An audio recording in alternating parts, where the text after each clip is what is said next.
Hinamo ni ICC Assistant Counsel Cristina Conti ang Senado na huwag gawing taguan ng mga umano'y kriminal ang mataas na kapulungan.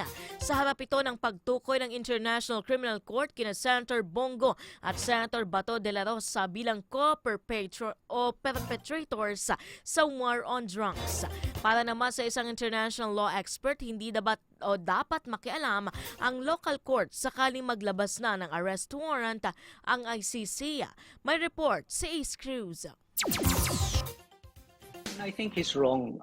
Yan ang tugon ng international law expert na si Atty. Ruben Carranza sa posisyon ni Senate President Pro Tempore Panfilo Lacson na kailangang dumaan muna sa local courts ang arrest warrant ng International Criminal Court o ICC laban kina Senators Christopher Bongo, Ronald De La Rosa at iba pa ang personalidad na itinuturing na co-perpetrators ni dating Pangulong Rodrigo Duterte sa war on drugs. They're just simply not in a position to determine whether there is sufficient evidence for the warrants to have been issued and all the other considerations when courts review warrants of arrest. Ayon kay Carranza, ang magagawa lang ng local courts ay reviewin ang mga probisyon para sa ICC member countries. Una nang sinabi ng Malacanang na handa silang makipagtulungan sa Interpol sakaling may ilabas ng warrant of arrest laban sa mga co-perpetrator ng drug war.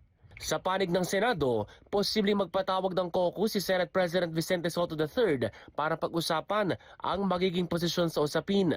May hamon naman si ICC Assistant Counsel Atty. Cristina Conti sa Senado ngayong nasasangkot ang dalawang miyembro nito. Yung hindi ka mag-participate sa korte, hindi ka mag-engage, yung ba wala kang gagawin, hindi naman ang pagtakas talaga. Huwag sanang gawing taguan yung Senado ng mga magnanakaw at ng mga mamamatay tao. Una nang sinabi ni Go na hindi siya magpapaapekto sa mga balitang ito at tuloy lang ang pagtatrabaho. Habang si De La Rosa na noong isang taon pa absent sa Senate session ay wala pang pahayag dito. Samantala sa susunod na linggo, February 23 hanggang 27, idaraos ng ICC ang confirmation of charges hearing sa dating Pangulo.